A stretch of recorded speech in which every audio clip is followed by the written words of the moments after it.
ब्रह्मा वरुणेन्द्ररुद्रमरुतः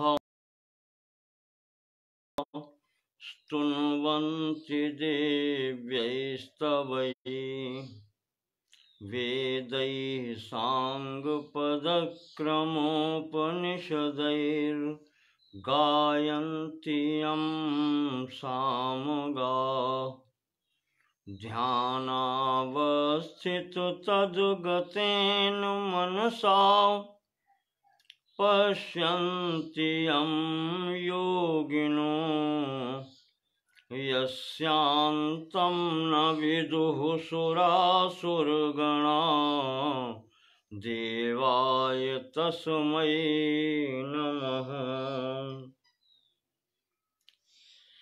सच्चिदानन्दरूपाय कृष्णाय क्लिष्टकारिणे नमो वेदान्तवेद्याय गुरुवे बुद्धिसाक्षिणे व्यासाय विष्णुरूपाय व्यासरूपाय विष्णवे नमो वै ब्रह्मनिधये वासिष्ठाय नमो नमः। नारायणं नमस्कृत्य नरं चैव नरोत्तमं देवीं सरस्वतीं व्यासं ततो जयमुदीरयेत्।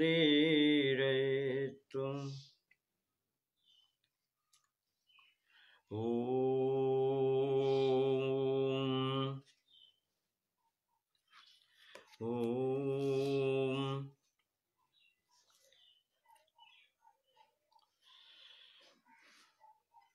श्री महाभारत के पिछले प्रसंग से आगे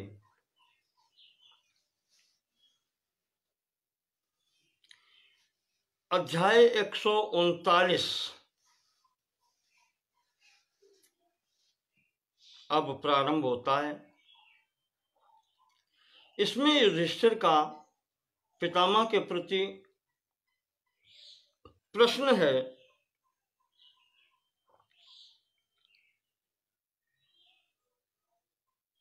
कि पितामह आपने बहुत से विषयों का निरूपण किया, कल्याणकारी बातें बतलाई,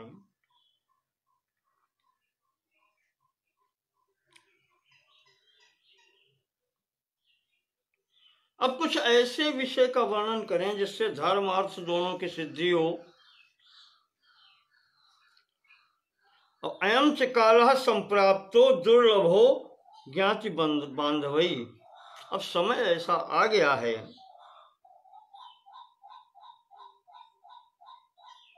कि हमें भी और बंधु बांधवों को भी शास्ता च न ही न कश्चित, मार्ग दिखलाने वाला अब कोई आगे समझ में नहीं आता।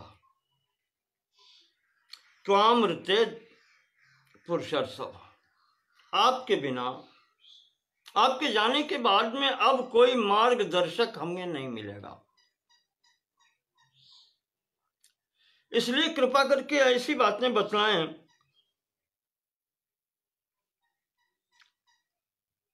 जो हमारे भविष्य के लिए भी सार्थक हों। आपने भगवान कृष्ण की महिमा का बहुत सुंदर ढंग से वर्णन किया, पर मैं ये देख रहा हूं आप इन्हें भगवान कहते हैं, दुष्कर कार्य भी इन्होंने किए हैं, पर ये भी सम्मान पूर्वक श्रद्धा पूर्वक आपकी सेवा करते हैं। यही आश्चर्य है। यह आपकी भी सेवा कर रहे हैं जिनकी सारा संसार प्रसन्नता चाहता है।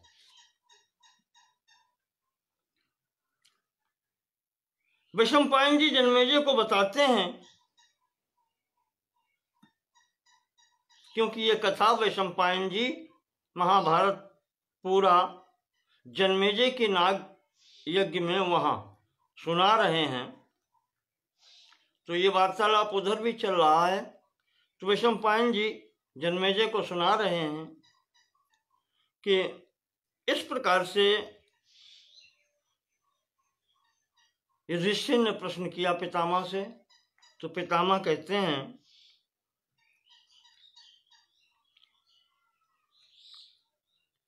कि युधिष्ठिर,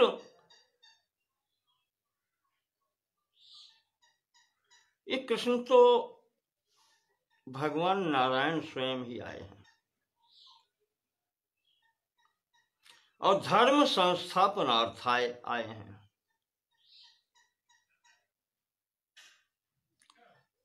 धर्म की स्थापना ही बड़ा दुष्कर कार्य होता है।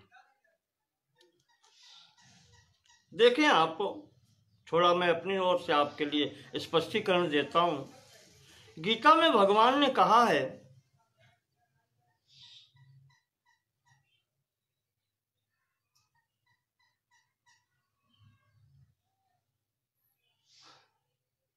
कि मैं किस लिए आता हूं।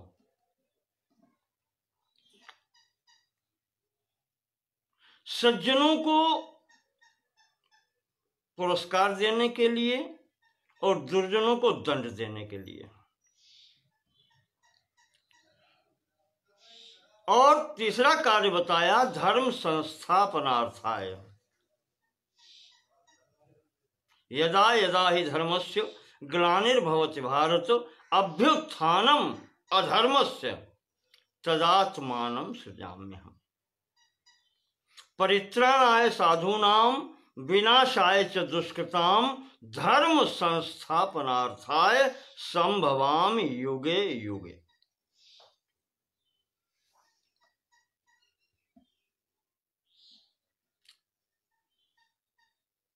जब अधर्म बढ़ जाता है तो परित्राणाय साधूनाम, सज्जनों का की रक्षार्थ, और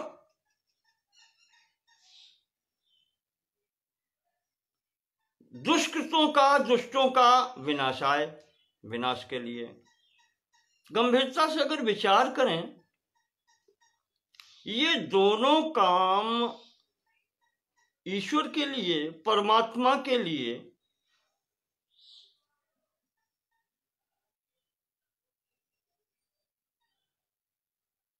संकल्प कर देना काफी है, पर्याप्त है संकल्पित। भ्रकुटि विलास सृष्टि लय होई।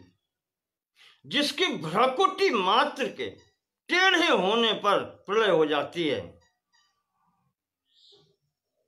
भ्रकुटि विलास सृष्टि लय होई, ऐसा है ईश्वर, ऐसा है परमात्मा परब्रह्म। तो साधुओं का परित्राण और दुष्टों का निग्रहण या विनाश भ्रकुटि विलास से हो जाएगा। पर तीसरा कार्य जो है धर्म संस्थापन का,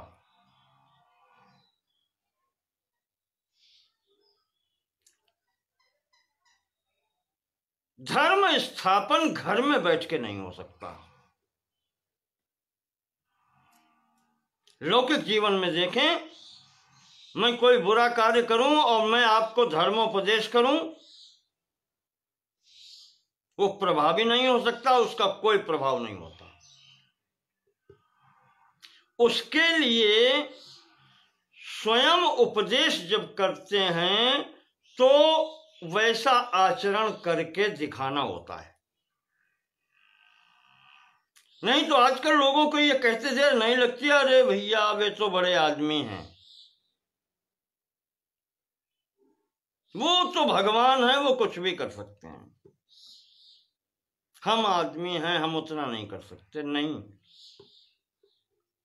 ईश्वर या परमात्मा ने जो कुछ कहा है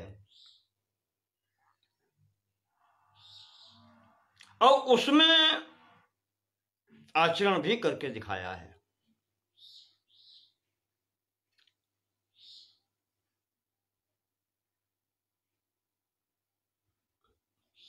व्यास जी कहते हैं वही मानने योग्य है।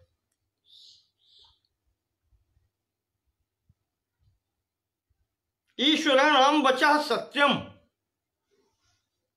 न तो आचरणम क्वचित। आचरण कुछ ही ऐसे हैं जो मान्य हैं, पर वचः सत्यम, ईश्वर की वाणी सत्य है।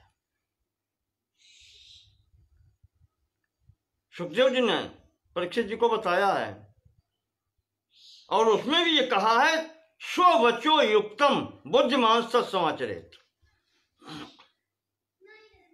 जो उन्होंने कहा है और करके दिखाया है, जो उन्होंने किया है वो तुम नहीं कर सकते, पर उन्होंने जो करके दिखाया है और कहा है कि ऐसा करो, वो तुम्हें करना चाहिए। जहां उन्होंने किया है पर ये नहीं कहा कि ऐसा तुम भी करो, वो तुम्हें नहीं करना। तो धर्म संस्थापन में जो उन्होंने करके दिखाया है और कहा है कि ऐसा करो, वो करो। राम जी के अवतार में जो मर्यादा दिखलाई है, कहा है ऐसा करो, वो करने के योग्य है। यहां कृष्ण अवतार में सब जगह नहीं कहा ऐसा करो, कुछ स्थानों पर कहा है ऐसा करो, तो वो करने योग्य है। न देव चरित्रम चरेत, जो देव चरित्र है, जो ईश्वर कृत है, वो तुम नहीं कर सकते, मत करो। भगवान शंकर जैसे विष पीने वाले वही पी सकते हैं, तुम नहीं पी सकते, मत करो ऐसा। उनके नाम पर नशा करने वालों, सोचो ये। शिव जी को धतूरा का फल अगर कोई चढ़ा देता है, इसका मतलब ये नहीं वो धतूरा खाते हैं, नहीं। या विजया चढ़ा देता है, जिसको भांग कहते हैं, इसका ये थोड़ा ही अर्थ हुआ कि वो पीते हैं। नाम लेकर के पीने वाले, नशा करने वाले, उन्हें बहाना चाहिए।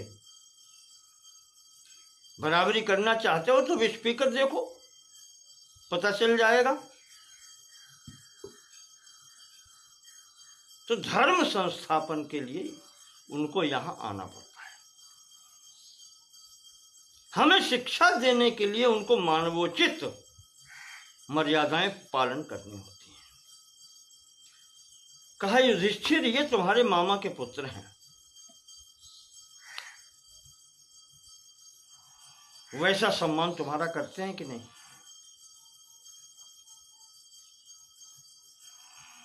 और उसी संबंध से मेरे भी संबंधी हैं, लौकिक दृष्टि से। आंतरिक दृष्टि से तो जो हैं वो हैं, पर लौकिक दृष्टि से मेरे पौत्र हैं। जैसे तुम मेरे पौत्र हो, ऐसे ये भी पौत्र हैं। उस दृष्टि से सेवा भी करते हैं। Example is better than precept. उपदेश से उदाहरण अच्छा है। जो वस्तु उदाहरण से समझ में आती है, वो उपदेश से समझ में नहीं आती। उपदेश देने से पहले आचरण करके दिखलाना पड़ता है, उसका प्रभाव होता है। इस कारण से ये मेरी भी सेवा करते हैं।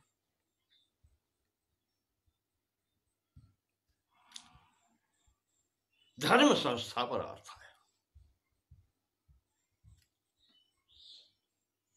और एक बार की घटना है, युधिष्ठिर,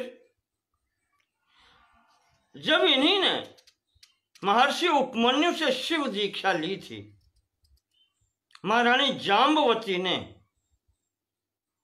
कहा था, चाहो तुम्हें समान सुत, भगवान आपके जैसा पुत्र मुझे चाहिए।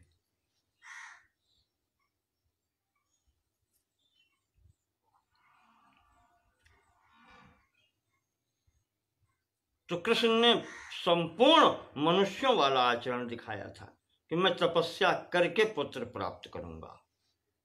ये हमारे लिए उपदेश है। जो व्यक्ति तपस्या करके पुत्र प्राप्त करने की कामना करता है उसका कल्याण होता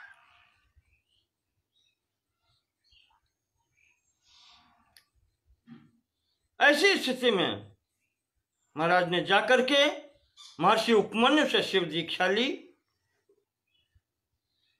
और हिमालय पर तपस्या करने बैठ गए। वहीं पर एक बार सत्संग की स्थिति बनी। ऋषि गण ये सब आ गए।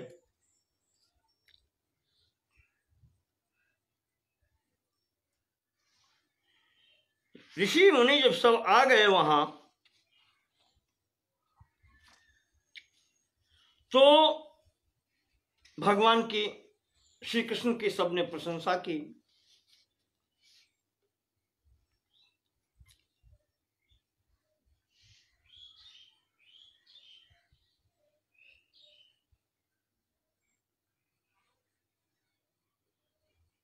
ऋषियों ने यहां पर जब सत्संग हुआ तो भगवान कृष्ण ने लौकिक भाव को रखते हुए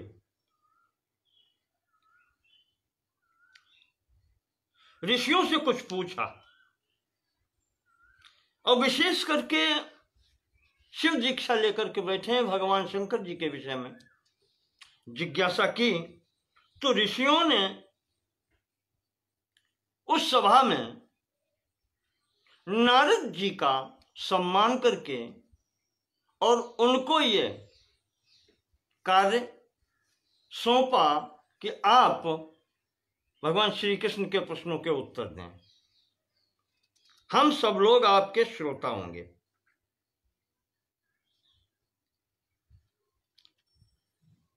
तो इस प्रकार से वो सभा जुड़ी। यहां पर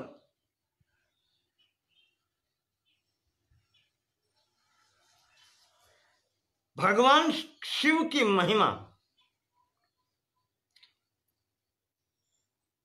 का वर्णन किया भगवान नारद जी ने।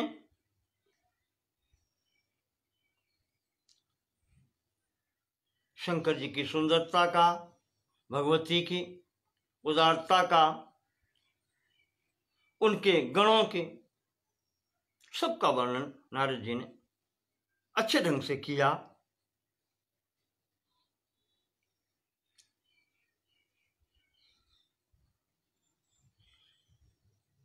नारद जी बताते हैं, व्याघ्र चर्मांबरधरः सिंह चर्मोत्तरच्छदः व्याल यज्ञोपवीति च लोहितांगद भूषणः हरिश्मश्रुजटी भीमो भयकर्ता सुरदृशाम् अभयः सर्वभूतानां भक्तानां वृषभध्वजा।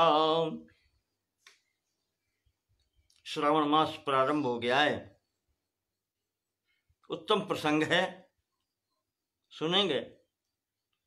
भगवान शंकर की सुंदरता का नारद जी वर्णन करते हैं। व्याघ्र चर्म लपेट रखा है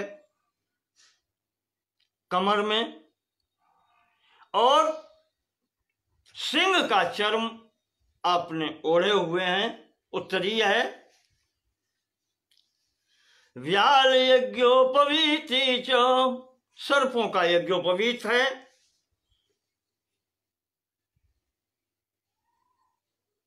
लोहितांगद भूषण, बाजूबंद जो है लाल रंग के हैं। हरिश्मश्रुर्जटी भीमो, कपिल कहना चाहिए, कपिश वर्ण के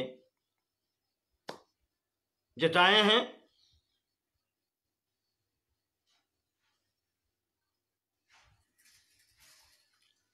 भयकर्ता सुरदृशाम, भीम स्वरूप है, भयंकर स्वरूप है, जो असुरों को भय देने वाला है। अभयः सर्वभूतानां, संपूर्ण प्राणियों को अभय देने वाला है।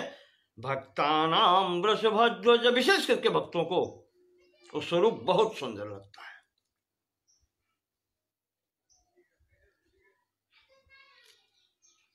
एक बार की घटना है, ऐसे बैठे हुए थे, उसी समय भगवती उमा देवी पार्वती जी पीछे से आ गईं और कौतूहलवश उन्होंने भगवान के दोनों नेत्र अपने हाथों से बंद कर लिए।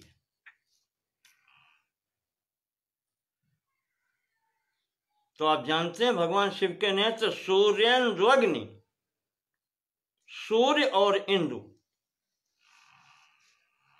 के समान हैं। पूरे संसार में अंधेरा हो गया।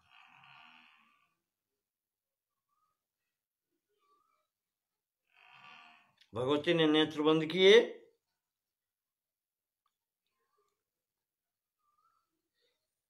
संवृताभ्याम तु नेत्राभ्याम, नेत्र बंद कर लेने से तमोभूतम चेतनम निर्होमम निर्वषटकारम जगद वै सहसा भवत। पूरे संसार में हाहाकार हो गया। जितने भी नित्य कार्य थे, निर्होमम निर्वषटकारम, सब कार्य बंद हो गए। ऐसा लगने लगा कि सूर्य देव ही समाप्त हो गए। ऐसी स्थिति में भगवती ने तो प्रयास किया, संसार की ये स्थिति हो गई, तो भक्तों को अभय दान देने वाले भगवान भोलेनाथ के ने मस्तक के बीचों बीच से भाल नेत्र प्रकट हो गया। आप जानते हैं सूर्य इंद्र अग्नि, तो अभी ये अग्नि का, अग्नि रूपी नेत्र जब खुल गया तो ये प्रलयंकर का है।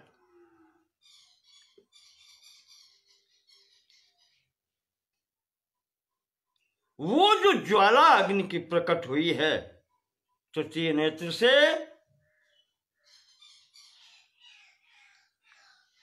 सामने से जो पड़ा वो भस्म हो गया।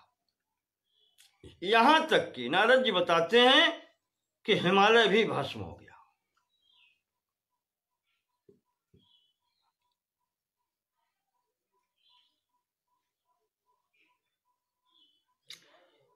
तम दृष्ट्वा मथितम शैलम, ये जो भगवती ने देखा कि ये क्या हो गया है,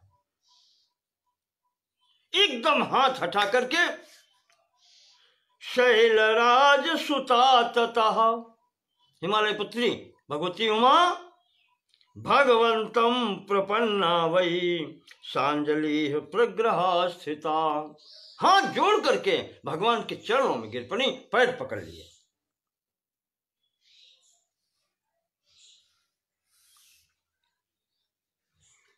कि महाराज ये क्या हो गया, प्रभु मैं अपने पिता की ये स्थिति नहीं देख सकती, मैं नहीं जानती थी, मेरे द्वारा अपराध हो गया, पर आप इतना बड़ा दंड दे देंगे ये कल्पना मैंने नहीं की थी।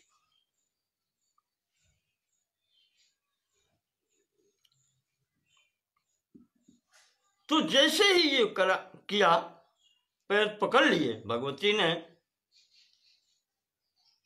आशुतोष तुम अवधर दानी आरती हरहु दीन जन जानी। भगवती को आर्त देख करके महाराज को मुस्कुराहट आ गई चेहरे पर, प्रसन्न होकर के प्रकृतिस्थम गिरिम कृत्वा, गिरि को, हिमालय को प्रकृतिस्थम कृत्वा, जैसे थे वैसा ही यथावत कर दिया। तब प्रकृतिस्थं गिरिं दृष्ट्वा प्रीता देवं महेश्वरम् उवाच सर्वलोकानां पतिं शिवमनिंदिता। देखा कि भगवान प्रसन्न हो गए, तो आज भगवती प्रेम सहित बोलती हैं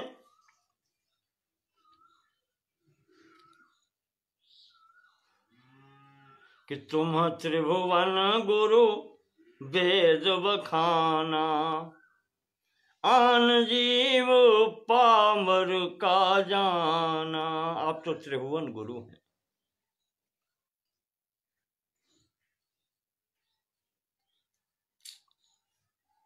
संसार में आपकी महिमा बताने के लिए और कौन है जो आपकी बराबरी कर सके या बतला सके आपके विषय।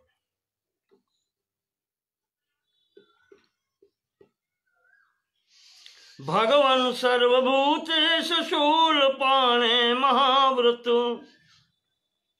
संशयो में महान जातः तन्मे व्याख्यातुम अर्हसि। महाराज मुझे एक संदेह है, हमारे संदेह का निवारण कीजिए। क्या संदेह है? भगवती को वही सामने दिख रहा है, वहीं से संदेह। नेत्र दो सबके होते हैं। भगवान मैंने आपके दोनों नेत्र बंद कर लिए परिहास में। मैं नहीं समझती थी कि ऐसी स्थिति हो जाएगी।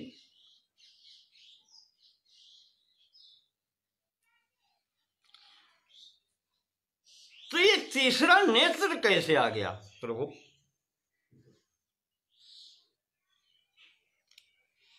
और उसका प्रभाव ये हुआ कि जीव जंतु स्थावर जंगम सहित हिमालय पूरा नष्ट हो गया। और फिर जब आपने आंखें खोली तो सब जैसे कि तैसा हो गया। ये कैसे हो जाता है? कारण क्या है इसका?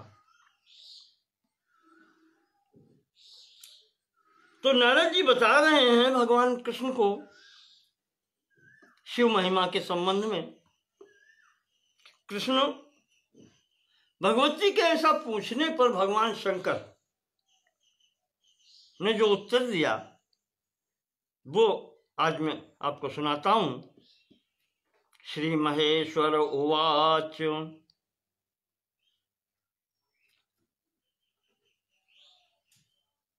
कहा, पार्वती तुमने जो मुझसे पूछा है वो तुम ही पूछ सकती हो। ऐसा प्रश्न कोई पूछने की दूसरा कोई पूछ ही नहीं सकता। वो वहां तक पहुंच ही नहीं सकता। उसकी बुद्धि वहां तक नहीं पहुंच सकती थी आज जो तुमने पूछा है।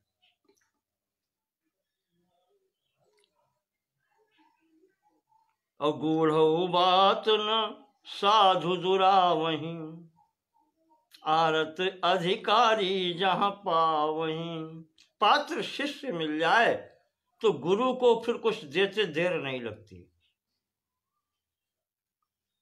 हृदय से ज्ञान उद्वेलित हो पड़ता है शिष्य के लिए। बस शिष्य जिज्ञासु और विद्या विनय संपन्न होना चाहिए।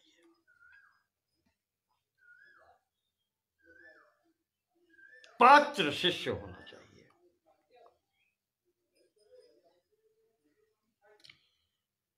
तो वो कहते हैं शिव जी कि सर्वेषां लोका सर्वेषामेव लोकानां कूटस्थं विद्धि मां प्रिये। कहा संपूर्ण लोकों में पार्वती मैं कूटस्थ हूं। कूटस्थ का अर्थ क्या होता है?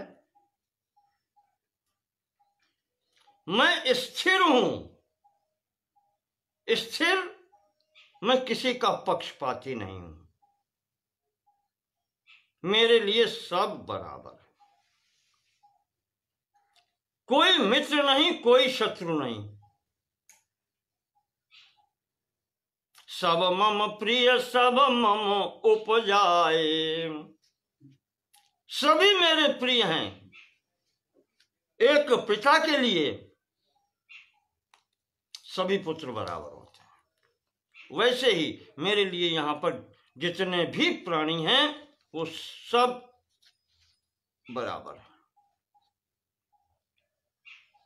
इसीलिए मैं कूटस्थ कहा जाता हूं।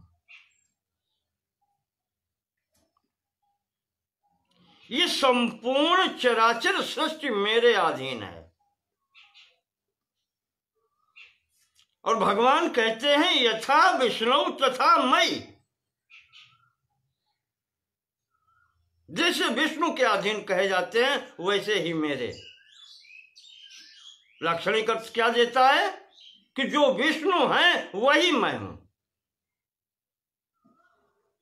मेरे में और उनमें कोई अंतर नहीं है। मद अधीनाश्रयो लोका यथा विष्णु तथा मई। स्पष्ट हो गया। सृष्टा विष्णु अहम गोप्ता इत्येतद् विद्धि भामिनी। और वही सृष्टा है तो लाक्षणिक अर्थ की सृष्टा भी मैं ही हूं। ये तीनों स्वरूप मेरे ही हैं, मैं ही इसकी रक्षा करता हूं।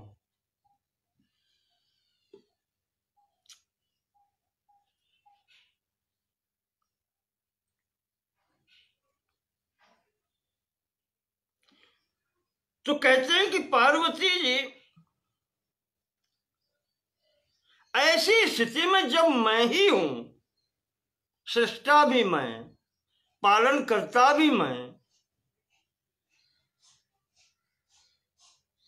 तो इस स्थिति में जो शुभ अशुभ का स्पर्श अगर मुझसे हो जाएगा तो उसका प्रभाव तो संसार पर पड़ेगा ही। जैसे तुम्हारे द्वारा किया हुआ कृत्य, तुमने मेरे नेत्र बंद किए। जब मैंने बताया कि कूटस्थ का अर्थ ये भी साक्षी भाव भी है और उसका ये सब लाक्षणिक अर्थ में सब आ जाते हैं कि संपूर्ण सृष्टि स्वरूप भी मैं ही हूं, सर्वव्यापी मैं ही हूं। विष्णु शब्द भी विश्व प्रवेशने धातु से बनता है कि मैं इस सब में प्रवेशित हूं, व्याप्त हूं। तो जो भी प्रभाव मेरे से स्पर्श करेगा उसका प्रभाव संपूर्ण सृष्टि पर पड़ेगा।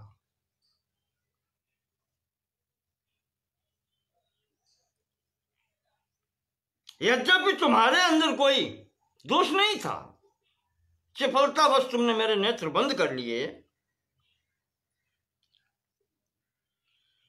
तो सूर्य और चंद्र का प्रभाव भी समाप्त हो गया।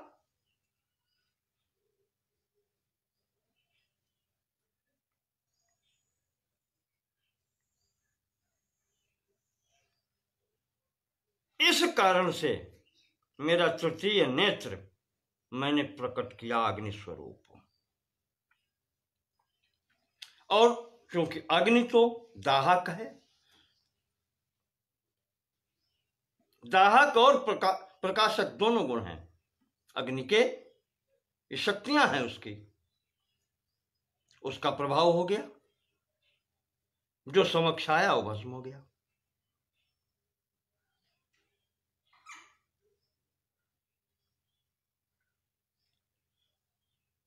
अब जब तुमने हाथ हटा लिए, आर्त होकर के पैर पकड़ लिए, तब ये मेरा कर्तव्य था। ये मैंने अपने बल से तुम्हारा प्रिय करने से के लिए मैंने हिमालय को पुनः प्रकृतिस्थ कर दिया, स्वस्थ कर दिया।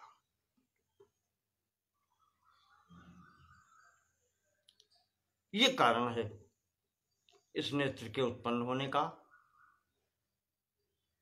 कि मैं, सीधी बात है कि संपूर्ण सृष्टि चराचर जो कुछ है मैं ही हूं।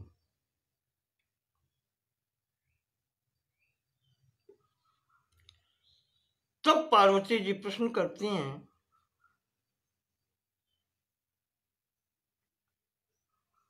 कि भगवान ये आपके चार मुख क्यों दिखलाई पड़ते हैं, जिसमें पूर्व दिशा वाला सुंदर दिखाई पड़ता है, उत्तर पश्चिम वाला भी सुंदर दिखता है, दक्षिण दिशा वाला बड़ा भयंकर स्वरूप है आपका। गले में नीला निशान आपका दिखाई पड़ता है, नील वर्ण संपूर्ण गौर वर्ण है। ग्रीवायाम नील वर्ण कथम,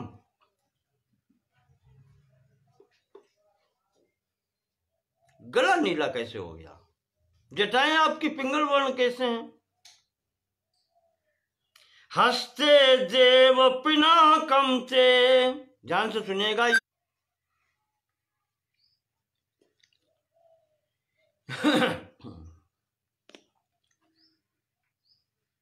राममोहन सारस्वती का आ गया था, मैंने क्षमा मांगी ली। तो भगवती ने पूछा है, यहां पर एक विशेष प्रसंग है, इसलिए मैं आपके सामने इससे कहूंगा कि हस्ते देव पिनाकम ते सततम केन तिष्ठति, आपके हाथ में पिनाक नाम का जो धनुष है वो निरंतर रहता है। क्यों ऐसा है? आपको किसका डर है? जटिलो ब्रह्मचारी च किमर्थमसि नित्यदाव,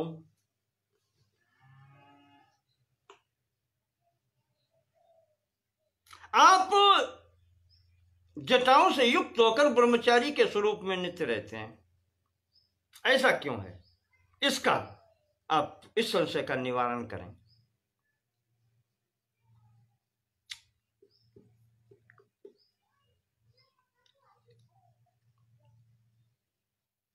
तो भीष्म जी कह रहे हैं कि युधिष्ठिर, इस प्रकार से नारद जी बता रहे हैं कृष्ण को। शैलपुत्री भगवती पार्वती के पूछने पर भगवान शंकर उत्तर देते हैं, ध्यान से सुने। और मैं भी ये कहता हूं कि इस प्रसंग में पिनाक नाम का जो धनुष है, जिसे प्रायः भगवान दधीच की अस्थियों से जोड़ा जाता है कि ये शिव धनुष महाराज दधीच की अस्थियों से निर्मित है,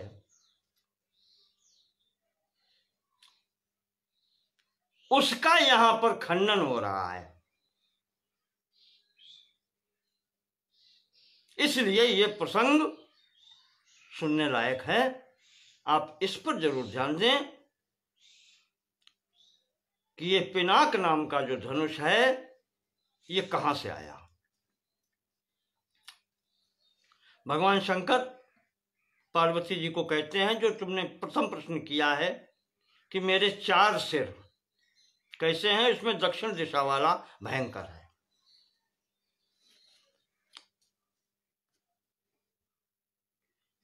श्री भगवान उवाच, भगवान कहते हैं, भगवान शंकर कहते हैं कि तिलोत्तमा नाम पुरा, प्राचीन काल की घटना है,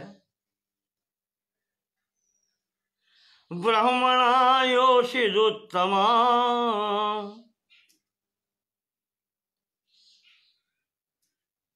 ब्रह्मा जी ने एक स्त्री का निर्माण किया था जिसका नाम था तिलोत्तमा। तिलम तिलम समुद्रत्य रत्नानाम निर्मिता शुभा, जिसके शरीर का तिल तिल अंश अंश उत्तम बनाया गया था भगवान ब्रह्मा जी के द्वारा, इसलिए उसका नाम तिलोत्तमा रखा गया था। एक बार वो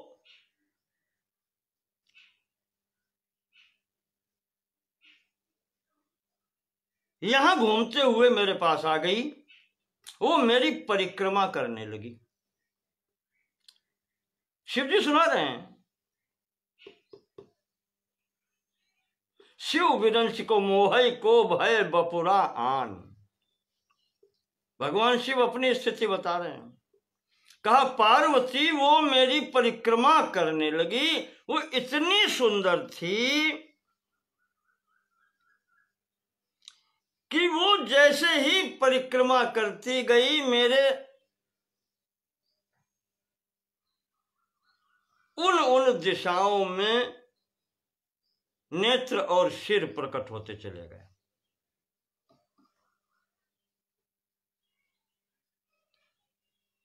तो चारों दिशाओं में जब परिक्रमा करेगी तो चारों दिशाओं में उत्पन्न हो गए। मैं चतुर्मुख हो गया।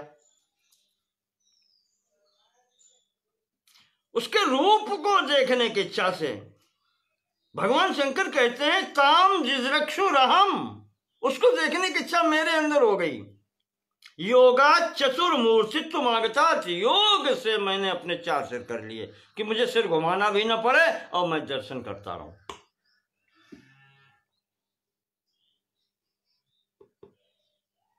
तो अब जब 4 मुख हो गए, वो तो परिक्रमा करके चली गई।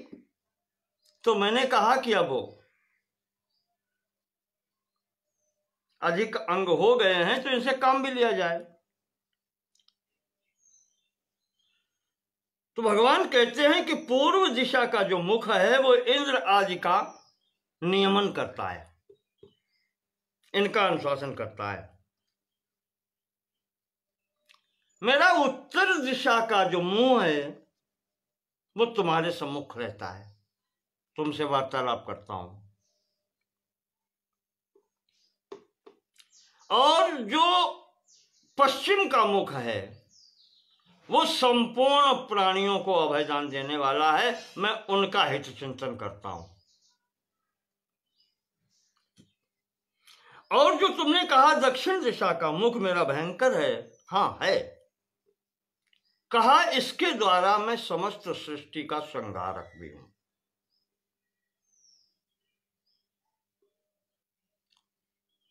जहां 3 मुख से मैं संपूर्ण सृष्टि का पालन करता हूं, वहीं एक मुख से, दक्षिण दिशा के मुख से मैं इसका संहारक भी हूं। सर्वनियंता का अर्थ यही है, सृष्टि प्रलय संहार, सब कुछ जिसके नियंत्रण में हो वो ही सर्वनियंता होता है।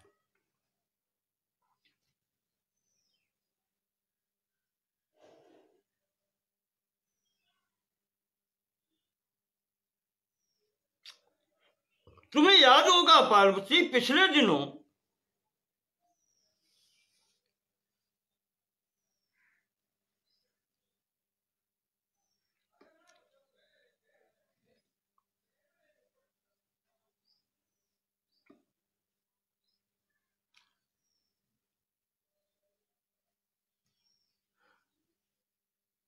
देवताओं और असुरों ने मिलकर के अमृत प्राप्ति के लिए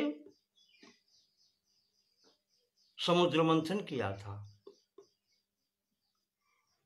और वहां जो हलाहल विष निकला था संपूर्ण सृष्टि का संहारक था। तो पार्वती, संपूर्ण सृष्टि की रक्षा के निमित्त मैंने उस हलाहल का पान किया था और उसको अपने गले में धारण किया था।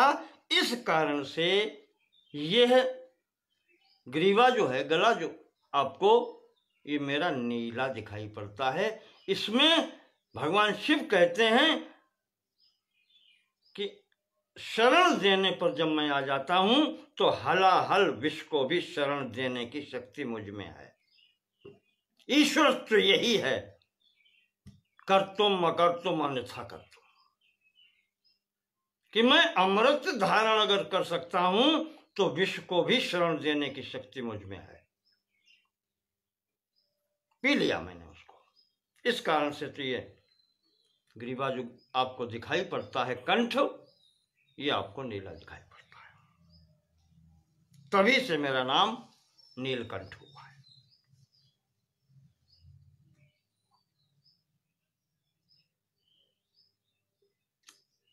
इसके बाद में फिर वही प्रश्न आता है पार्वती जी का कि महाराज फिर पिनाक, ये धनुष आपको कहां से मिला और सदैव आपके साथ रहता है? भगवान शंकर जी इसका रहस्य बताते हैं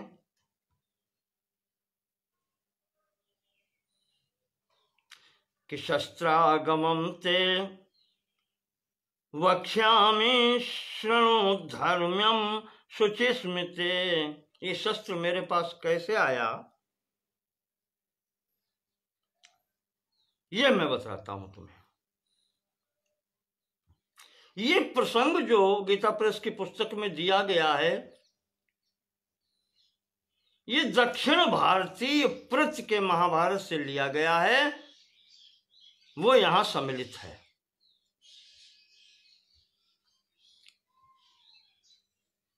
शिव धनुष की उत्पत्ति आप देखें यहां से। भगवान शिव कहते हैं कि पार्वती, युगांतरे महादेवी, युगांतरे बहुत पहले की बात है, युगों पहले की बात है, कण्वो नाम महामुनि, एक महामुनि कण्व नाम के थे।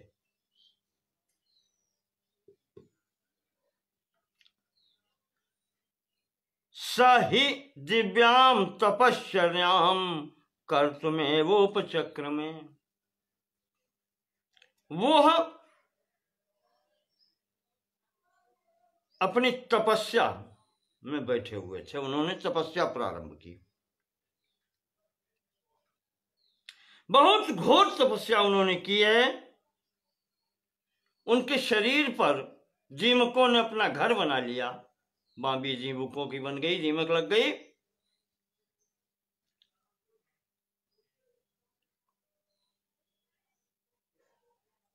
पर वो विचलित न होकर के अपनी तपस्या में लगे रहे। उनकी तपस्या से प्रसन्न होकर के भगवान ब्रह्मा जी उनको वरदान देने के लिए गए।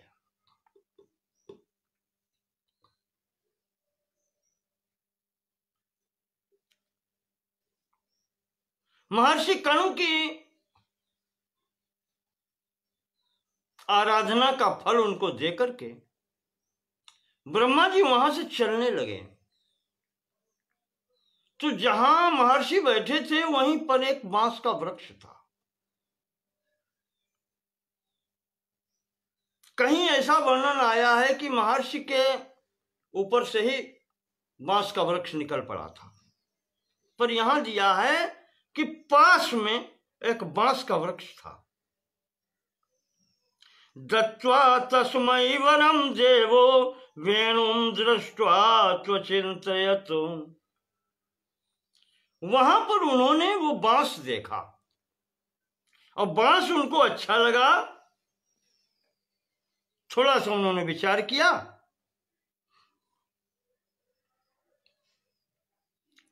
और भगवान ने वो बांस लेकर के ब्रह्मा जी ने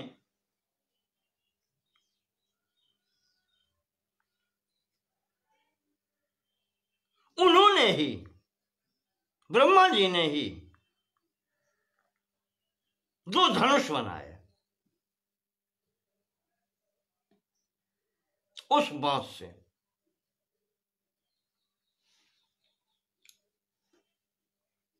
और दो धनुष बना करके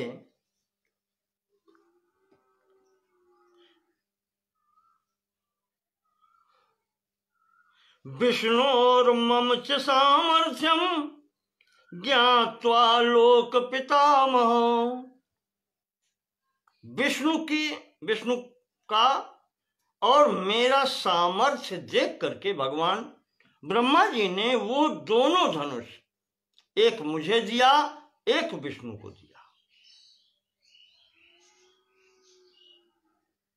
एक वैष्णव धनुष कहलाया और एक शैव धनुष है, और इस धनुष का नाम ही पिनाकम नाम में चापम। मेरे धनुष का नाम पिनाक हुआ। शार्गम नाम हरे धनु, और जो भगवान विष्णु को दिया गया धनुष, उसका नाम शारंग हुआ। उसके बाद में जो बांस के अवशेष बचे दो धनुषों को बना करके, उसके जो अवशेषों से फिर एक धनुष और निर्मित किया उन्होंने।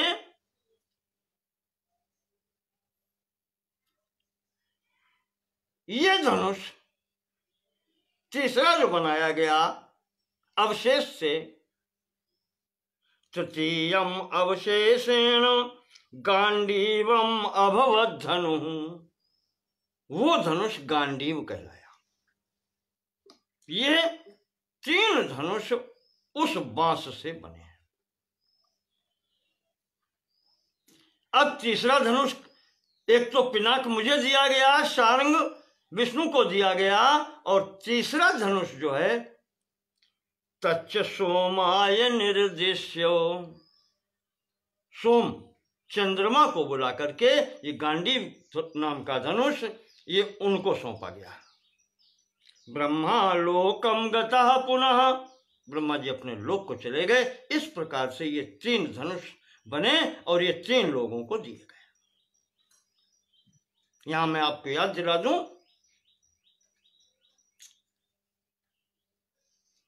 अग्नि के कहने पर जिस समय खांडव दाह हुआ है, खांडव वन का, इंद्र अर्जुन से अग्नि ने कहा कि मुझे ये खाना है, मुझे मेरा भोजन दो। तो अर्जुन ने कहा कि यहां पता नहीं कौन कौन रहता है, मैंने सुना तक्षक रहता है, इंद्र का मित्र है, इंद्र उसकी रक्षा में आ जाएंगे, क्योंकि अग्नि ने मांगा है कि मैं सब कुछ भक्षण करूंगा, केवल वृक्ष तिनका नहीं है, जो भी यहां है फिर खांडव में। तो अर्जुन ने कहा मैं इंद्र का सामना कैसे कर सकता हूं, वो देवताओं का राजा, मैं साधारण मनुष्य हूं। तब वहां पर दिव्य रथ और यही गांडीव का धनुष चंद्रमा से ला करके अग्नि भगवान ने अर्जुन को दिया था।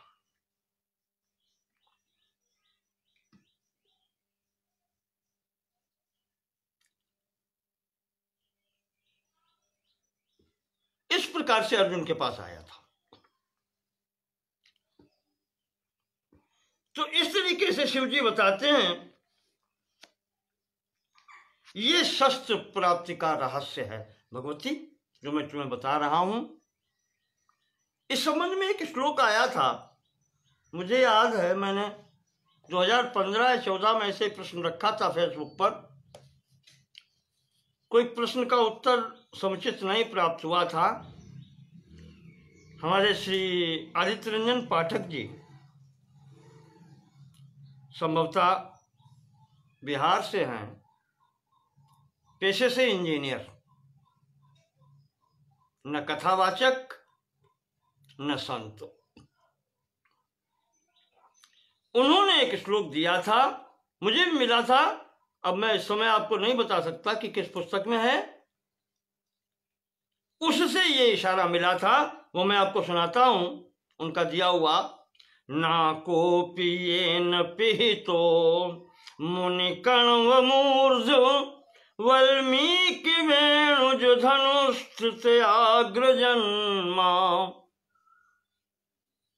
यह सप्त शीर्ष फणिरूप उदार कर्मा चापस्तमा वह सिन्नाथ ततो पिनाकी। आपका नाम पिनाकी है, पिनाक चाप धारण करने वाले हैं। उस श्लोक में ये इशारा दिया गया था कि ये मुनि कण्व मूर्ध वाल्मीकि वेणुज, महर्षि कण्व के ऊपर जो बाबी बनी थी दीमक की, उसके पास स्थित जो वेणु था उससे बना हुआ धनुष तृतीयाग्र जन्मा। 3 प्रकार के जो धनुष बने थे उसमें से ये अग्र जन्मा है, पहला धनुष बना था। वो सप्त शीर्ष फणि रूप, जिसे 7 फनों वाला सर्प हो, इस प्रकार की उसकी आकृति थी। और वो पिनाक नाम का धनुष जिसके द्वारा नाकोपि येन पिहितो, नाक यानी स्वर्ग की भी रक्षा इसी के द्वारा हुई थी।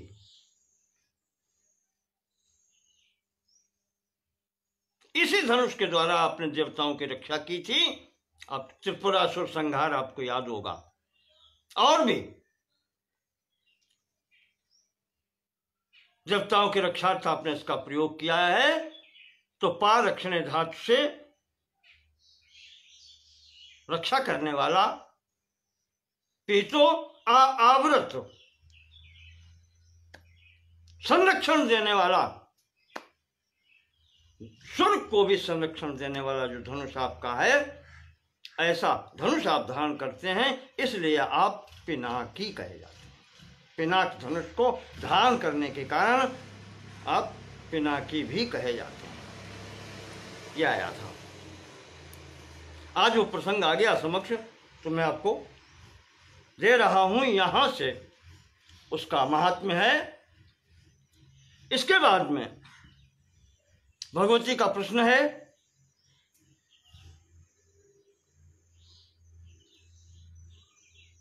कि इतने वाहन हैं संसार में और आपको ये बैल मिला बाण के लिए। संपूर्ण सृष्टि के कर्ता धर्ता आप हैं, सृष्टि पालन संहारक आप हैं। आपको ये स्मशान भूमि रहने के लिए मिली। आप स्वर्ग में नहीं रह सकते थे। तो भगवान शंकर कहते हैं कि भगवती, ब्रह्मा जी ने देवताओं के लिए गायों की सृष्टि की थी। हव्य कव्य का स्थान वही है।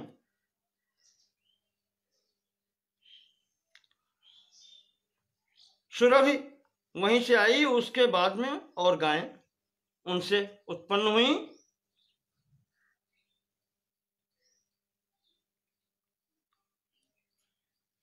एक बार बछड़ा दूध पी रहा था गायों का, तो वो फेन मेरे ऊपर गिरा रहा था।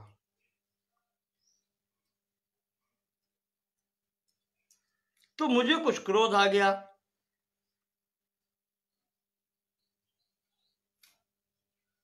क्रोध आने पर गायों को कष्ट हुआ। गायों को कष्ट होने पर ब्रह्मा जी मेरे समक्ष आ गए।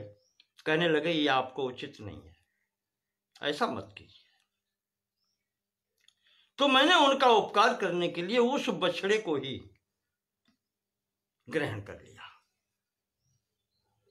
वही मेरा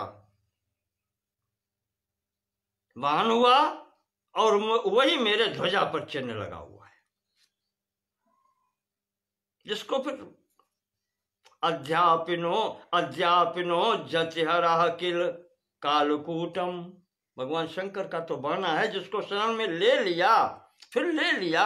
वो असुर हो देवता हो कोई हो, कभी उन्होंने नहीं देखा, इसीलिए आश्रोष हैं।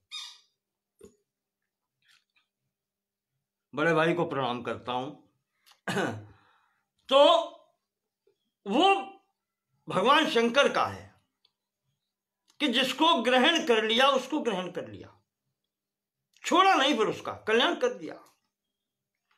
तो भगवान ने वृषभ को इस तरीके से स्वीकार किया वाहन रूप में, और कहते हैं कि भगवती जी तुमने पूछा है कि मैं यहां श्मशान पर क्यों रहता हूं, स्वर्ग में क्यों नहीं रह सकता, जबकि सृष्टा पालक संहारक मैं ही हूं। तो भगवान शिव कहते हैं कि देवी मैंने तीनों लोकों में स्थान खोजा कि सबसे पवित्र स्थान पर मैं रहूंगा, अच्छे स्थान पर। मैं जानवेशी महिम कृत स्नाम, मैंने संपूर्ण पृथ्वी खोज डाली। विश्रामि अनिशम सदा, अहर्निशम विश्रामी, रात दिन एक कर दिया मुझे घूमते हुए, स्थान मिल जाए मुझे। न च मेध्यतरम किंचित श्मशानम श्मशानादिह लक्ष्यते। तो भगवती मुझे इससे पवित्र स्थान कहीं मिला ही नहीं, श्मशान से अधिक पवित्र स्थान मुझे कहीं मिला ही नहीं। तेन में सर्व वासानाम श्मशाने रमते मनः, इसीलिए पार्वती इस स्थान को छोड़कर मेरा अन्यत्र मन नहीं लगता, यहीं मेरा मन लगता है, इसलिए मैं यहां रहता हूं। निग्रोध शाखा संचन्ने, इस बट वृक्ष यहां पास में है, बस इसके नीचे ही रहता हूं। निर्भोग्न स्रग विभूषिते,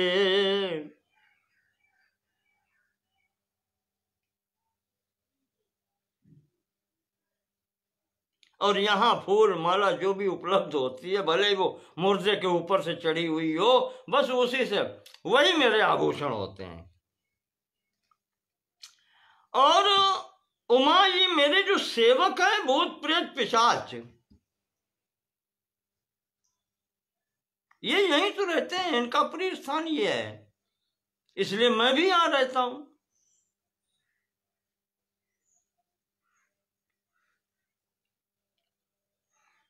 इनके बिना जो ये मेरे हैं, वही बात बताया है। अद्यापि नोज्जत हरा किल कालकूटम, भगवान ने एक बार अगर विष भी धारण कर लिया तो आज तक उसको छोड़ा नहीं है, इससे बढ़ के और क्या हो सकता है। आपको याद होगा बाणासुर को शरण दी तो कृष्ण को फिर मारने नहीं दिया, बाणासुर को स्वयं ढाल बन के खड़े हो गए समक्ष कि नहीं ये मेरा है। अंततः भगवान श्री कृष्ण को छोड़ना पड़ा। सहस्रबाहु थी, चार फिर भी रखे, भगवान ने स्वीकार किया तो किया, फिर अपने ऊपर संकट सहे, पर भक्त का अपना मान टले टल जाए, भक्त का मान न टलते देखा। प्रबल प्रेम कर पाले पड़कर प्रभु को नियम बदलते देखा। अपना मान टले टल जाए, भक्त का मान न टलते देखा। उसकी साक्षात मूर्ति हैं भगवान शंकर। कहते हैं कि मेरे जितने भी आश्रित हैं, मेरे जो गण हैं, वो यहां रहते हैं, तो सबसे पवित्र स्थान मेरा यही है, यही पुण्य स्थली है।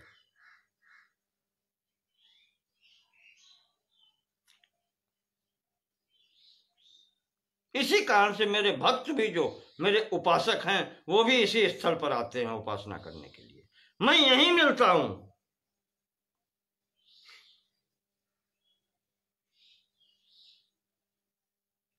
स्थानम में तत्र विहितम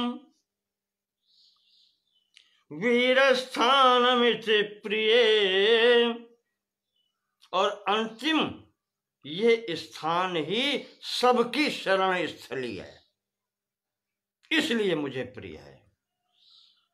चाहे वीर हो,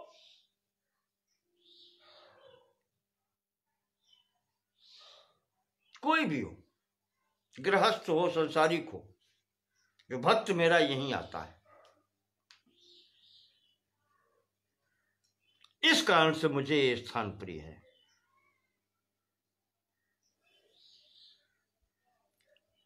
इतना पवित्र है। भगवान शंकर श्मशान क्षेत्र की पवित्रता बतला रहे हैं पार्वती को। कहा, भगवती ये क्षेत्र इतना पवित्र है, कुछ टीकाकारों ने श्मशान की पवित्रता की जो वर्णन किया है, उन्होंने कहा है कि भगवान शंकर ये काशी के श्मशान की पवित्रता बतला रहे हैं। वहां का जो महाश्मशान कहा जाता है, उसके क्षेत्र के का वर्णन कर रहे हैं, पवित्रता का वर्णन कर रहे हैं। पर हम तो कहेंगे वो कहीं स्थान हो।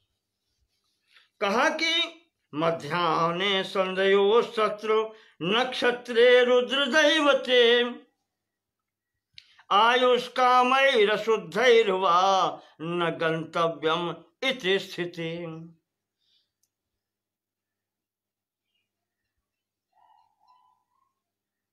जो व्यक्ति अपनी आयु की कामना रखता है, या कहें कि जीवित रहना चाहता है, कहा उसको दोपहर के समय पर श्मशान घाट पर नहीं जाना चाहिए। दोनों संध्याओं, प्रातःकालीन और सायंकालीन संध्याओं को भी नहीं जाना चाहिए।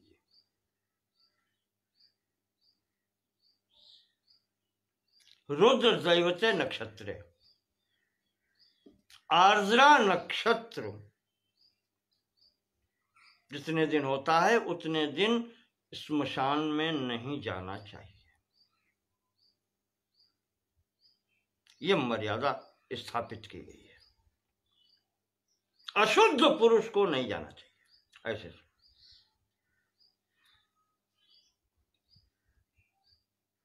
मदन्येन न शक्यमेन हन्तुं भूतजं भयम् तत्रस्थोऽहं प्रजा सर्वा पालयामि दिने दिने।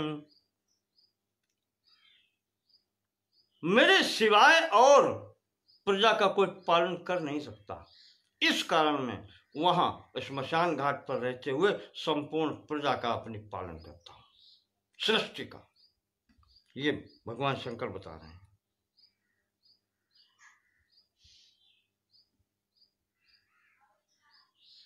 ये जो मेरे गण हैं, ये मेरे कारण ही मैंने उनको वहां पर रोक रखा है।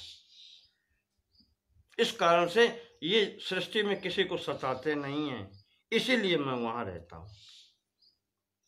अन्यथा लोगों का रहना मुश्किल हो जाए। सृष्टि में मेरे भूत प्रेत गण ऐसे हैं कि फिर इनका कोई कुछ बिगाड़ नहीं सकता। तो भगवान शंकर ने इस प्रकार से उत्तर दिया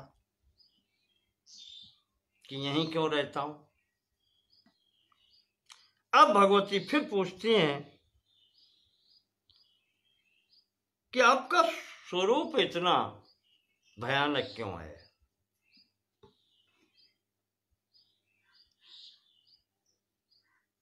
इस स्वरूप का नाम ही रौद्र पड़ गया। रुद्र आपका नाम है और इस भयानक का नाम ही रौद्र पड़ गया।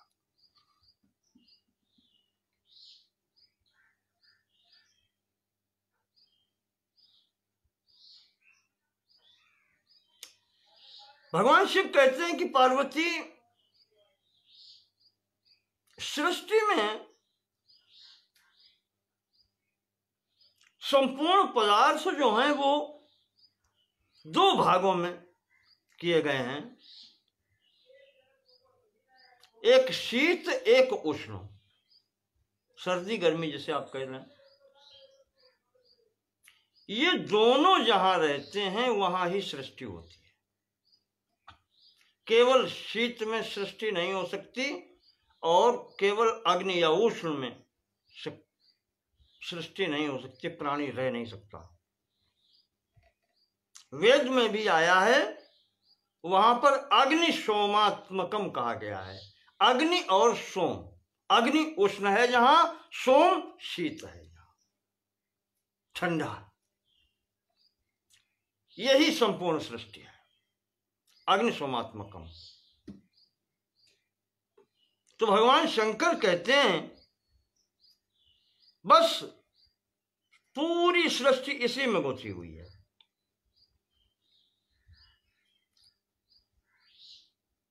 तो जो सौम्य गुण है,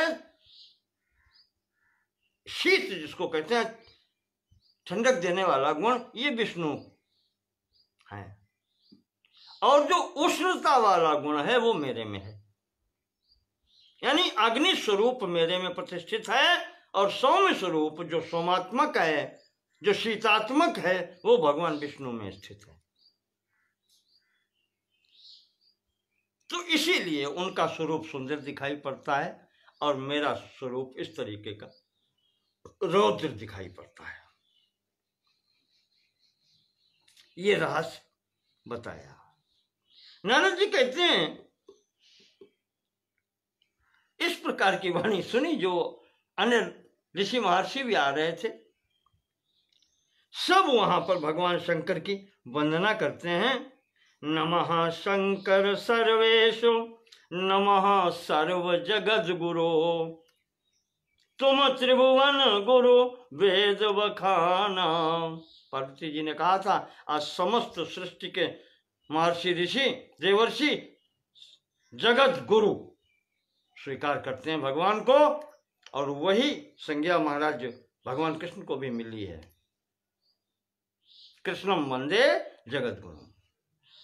तो आज यहाँ पर हो रही है कि नमः शंकर सर्वेशु, नमः सर्व जगत गुरु, नमो देवादि देवाय, नमः शशि कलाधर, नमो घोरतराज घोरः, नमो रुद्राय शंकर, नमः शांततराच्छांत,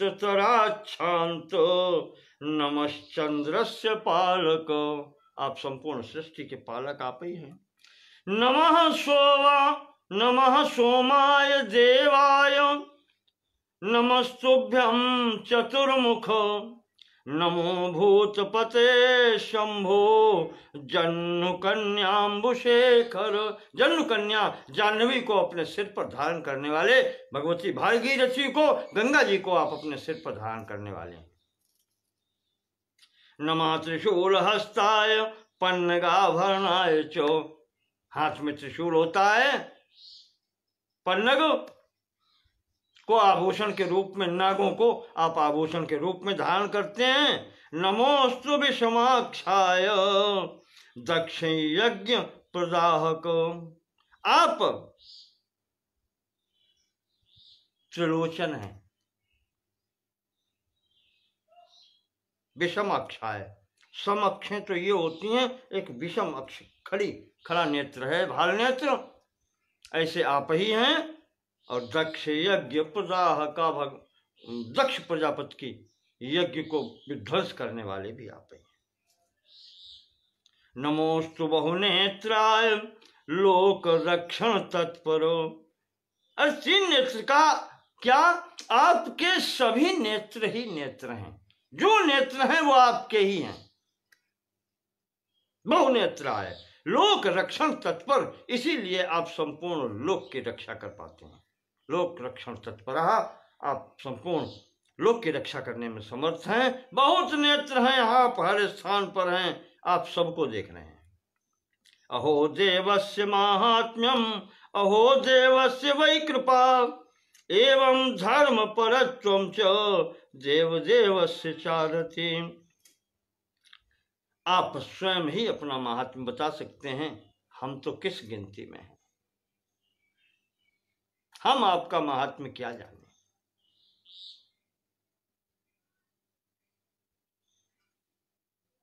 तुम त्रिभुवन गुरु वेद बखाना, अन्य जीव पांवर का जाना। और कौन जानता है संसार में, आप ही जानते हैं, आप ही जगत गुरु हैं।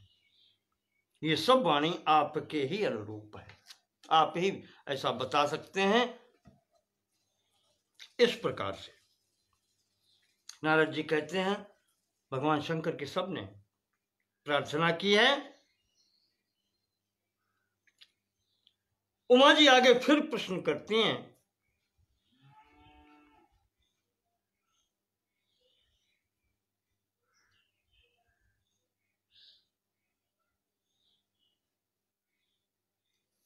जितने ये ऋषि यहां पर आते जाते हैं, इनका कहते हैं इनकी आकृति सबकी अलग अलग है, आचरण भी भिन्न भिन्न हो सकता है, सब एक जैसा ही आचरण नहीं करते। इसका क्या कारण है? ऋषि सब है, सबका सम्मान होता है।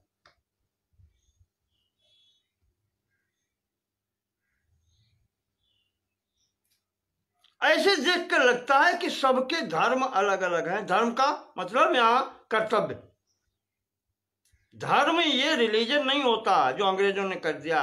रिलीजन शब्द का अर्थ है संप्रदाय, और संप्रदाय सब स्वार्थी होते हैं, ये धर्म नहीं होता। धर्म का तात्पर्य कर्तव्य, ड्यूटी फर्स्ट। तो नारद जी कहते हैं कि इस प्रकार से हो, जो उन्होंने लाक्षणिकता वाला अर्थ ये पूछा, पूछने का उनका तात्पर्य यह है कि धर्म क्या है।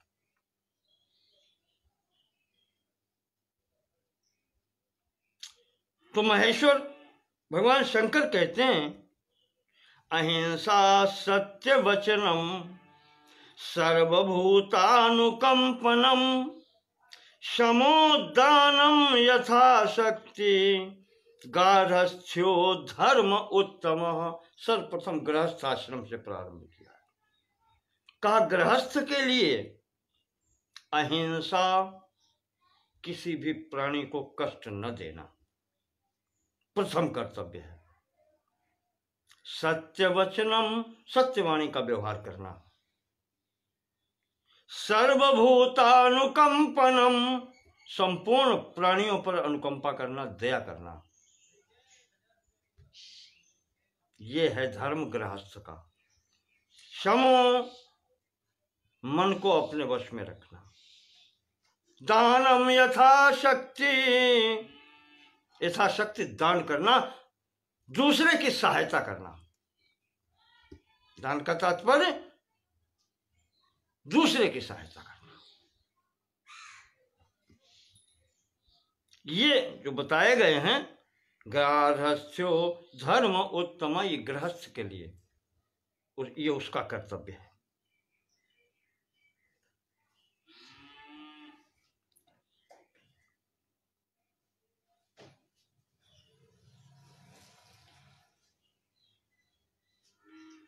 ये अहिंसा सत्य वचनम सर्वभूतानुकंपनम शमो दानम यथाशक्ति 5 कर्म बताए गए,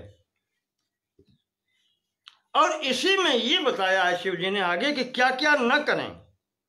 परदारेश्व संसर्गो, पराई स्त्री के संसर्ग से दूर रहे। न्यास स्त्री परिरक्षणम, न्यास, और न्यास कहते हैं धरोहर को। कोई आपके पास कोई धरोहर रख के गया है, और स्त्री परिरक्षणम, और स्त्रियों की रक्षा करना, यह भी कर्तव्य है।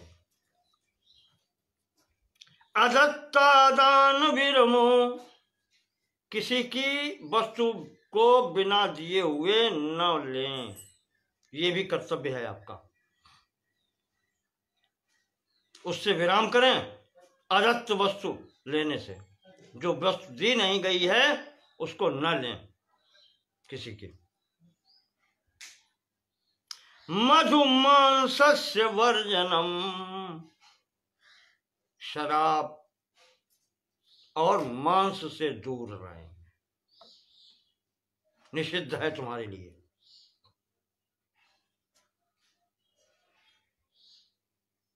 तो परस्त्री संसर्ग से दूर रहें, धरोहर और स्त्री की रक्षा करें, बिना दिए किसी की वस्तु न लें और मदिरा और मांस से दूर रहें। कहते हैं 5 कर्म ये भी हैं, ये इनका भी पालन करें। ये मुख्य महाराज ने चीजें बताई, कहा इनका पालन होना चाहिए। और फिर इनमें सबके अलग अलग भाग होते जाते हैं, वो फिर आगे की चीजें हैं। इतना तो पालन होना ही चाहिए।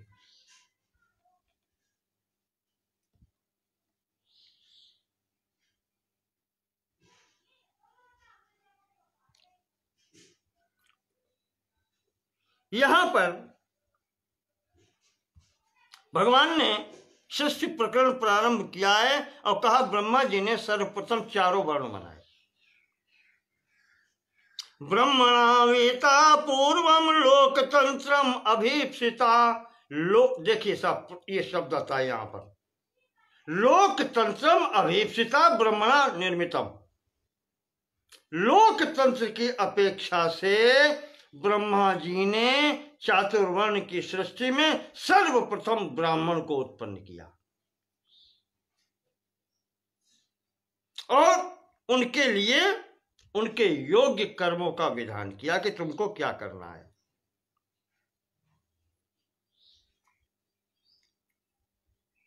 भगवान भोलेनाथ शंकर तर्क देते हैं कि देवी अगर ऐसा न होता, यदि इदम एक वर्णम स्यात् जगत, अगर संपूर्ण सृष्टि एक वर्ण की ही होती, ब्राह्मणा जातम ब्राह्मण, अगर ऐसे ही होता, यदि इदम एक वर्णम स्यात् जगत सर्वम विनश्यति, तो कहते हैं कि पूरा संसार नष्ट हो जाता, नहीं चल सकता था। भगवान शंकर कह रहे हैं, नारद जी भगवान कृष्ण को बता रहे हैं, भीष्म जी युधिष्ठिर को बता रहे हैं, जन्मेजय को वैशंपायन जी सुना रहे हैं। अगर ब्रह्मा जी केवल एक ही वर्ण बनाते तो कहते हैं संसार नष्ट हो जाता।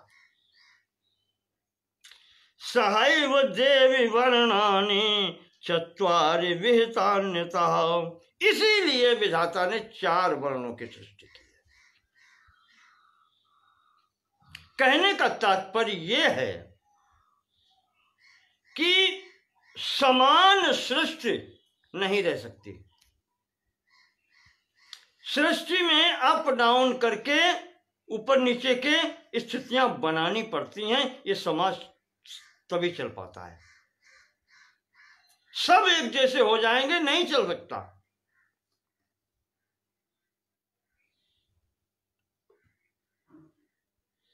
मजदूर मेहनत कश सभी हो जाएं तो इनके लिए काम कहां से आएगा? और जब सब मजदूर मेहनत कश तभी होंगे ना जब कमी होगी कुछ, और जब सब कमी होगी तो इनकी पूर्ति कौन करेगा? आजीविका की या धन की, उसकी पूर्ति कौन करेगा? तो निर्धन अगर हैं तो धनवान भी होगा। ये नियम है सृष्टि का। प्रजा है तो राजा होगा, बिना राजा की प्रजा नहीं चल सकती और बिना प्रजा के राजा नहीं हो सकता। दोनों अन्योन्याश्रित हैं ये सब। इसीलिए जो सृष्टि है, भगवान शंकर कह रहे हैं, ये भी अन्योन्याश्रित है। चातुर्वर्ण इसीलिए बनाया गया है, एक वर्णीय हो ही नहीं सकता था, नष्ट हो जाता। मुक्तो ब्राह्मणा सृष्टा तस्मात्ते वाग विशारदा। मुख से ब्राह्मण की उत्पत्ति हुई है। यहां तो लिखते हैं मुक्तो ब्राह्मणा सृष्टा, अपने मुख्य भाग से ब्राह्मण की सृष्टि हुई है। तस्मात् वाग विशारदा, इसीलिए इनमें वाणी की विशेषता है। बाहुभ्याम क्षत्रिया सृष्टा तस्मात् ते बाहु गर्विता, अपनी बाहों से क्षत्रिय की सृष्टि की है, इस कारण से उनमें बाहुबल होता है, इसकी ये विशेषता है। उदरात् उद्गता वैश्यास् तस्मात् वार्तोपजीविना, उदर से वैश्यों की उत्पत्ति हुई है, इस कारण से वो वार्ता जीविना, वो व्यापारी कर्म में दक्ष होते हैं। शूद्रात् पादतः श्रेष्ठा तस्मात् ते परिचारका, और पैरों से भगवान ने शूद्रों की उत्पत्ति की है, इस कारण से उनका परिचारक कर्म ही श्रेष्ठ होता है, सेवा करना ही उनका श्रेष्ठ कार्य है, और उससे ही उनको सर्व सिद्धि प्राप्त होती है। जो ब्राह्मण को अपने कर्म से सिद्धि प्राप्त होती है, वो शूद्र को अपना कर्म निभाते हुए वही सिद्धि उसको भी प्राप्त होती है। कुल मिलाकर आप अगर विचार करें तो ये शरीर सब एक ही तो है, संपूर्ण शरीर ये एक है। इसमें से पैर काट के अलग कर दे, देखें शरीर आपका कैसे कार्य करता है। नहीं कर सकता भली प्रकार से। जिस तरीके से संपूर्ण शरीर एक एक अंग आवश्यक है, समाज में चारों वर्ण आवश्यक हैं। जो महत्ता प्रथम वर्ण की है वही महत्ता अंतिम वर्ण की भी है। हमारे हिंदू मात्र की यही विशेषता है, सनातन धर्म की यही विशेषता है। इसमें विकृति डालने का विधर्मी प्रयास किया गया, और वही मानसिकता आज क्या कहें सब जगह दिखाई पड़ रही है। इसी कारण हम हजारों साल उस स्थिति में रहे। परमात्मा ने दंड दिया, पर फिर भी आज भी अभी तक हम सुधरे नहीं हैं। हम अपनी कहेंगे, ब्राह्मण आज भी चाटुकारिता करता घूम रहा है। अन्य को दोष देने की क्या आवश्यकता है? तुम्हें देख करके ही पूरा समाज बिगड़ गया। अपने को देखो, अपने को पहचानो, अपने आचरण शुद्ध करो, इस संपूर्ण समाज सुधर जाएगा। दूसरे को सुधारने का ठेका तुम मत लो।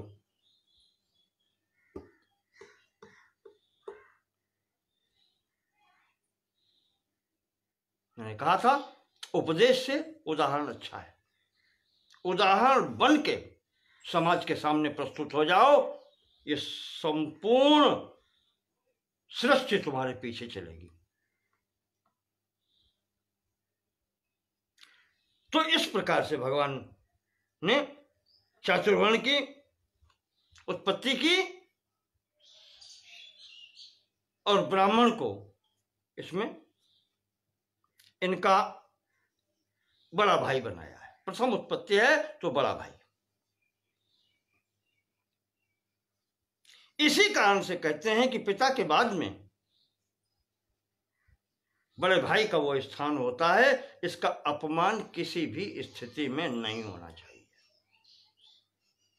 ज्येष्ठो भ्राता च भर्ता च पंचैते गुरवः स्मृता। जिसने जन्म दिया है, जिसने विद्या दी है, बड़ा भाई और माता, स्वामी जिसको कहते हैं, हाँ स्वामी, जहां आप जिसके सेवक बन के गए हैं, ये सब गुरु तुल्य हैं। इनका सम्मान होना चाहिए, अपमान नहीं होना चाहिए, अन्यथा फिर गुरु का अपमान अग्निवत जला देता है।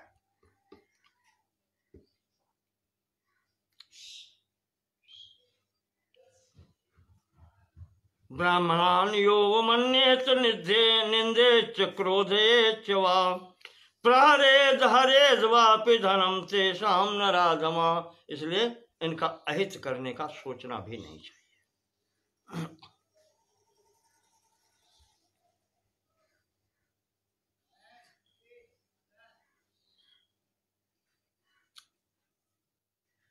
इनके कर्मों की स्थिति सबके अलग अलग बताई। चारों वर्णों का कर्तव्य बतलाया। उसके बाद में भगवती के पूछने पर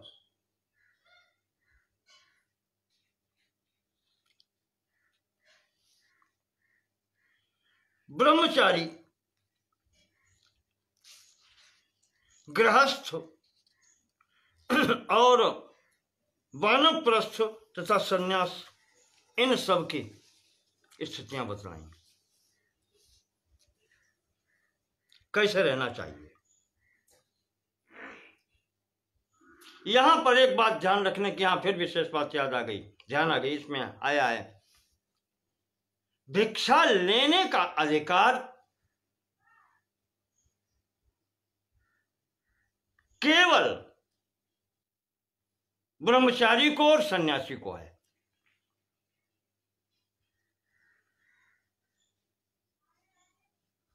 तीसरे किसी को नहीं दिया गया है।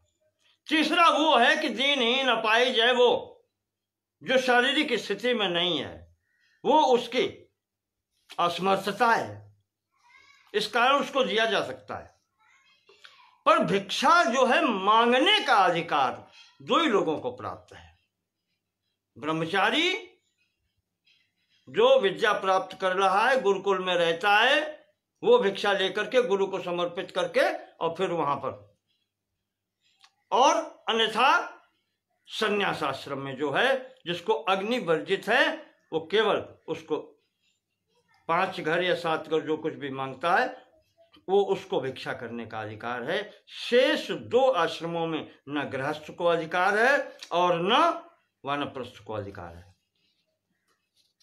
भिक्षा लेने का अधिकार किसी को नहीं है, केवल ब्रह्मचारी और सन्यासी भिक्षा लेने के अधिकारी हैं। इनके सबके यहां पर इस तरीके से बताए गए धर्म भीष्म पितामह युधिष्ठिर को बता रहे, नारद जी से कृष्ण के सामने वर्णन कर रहे, और यहां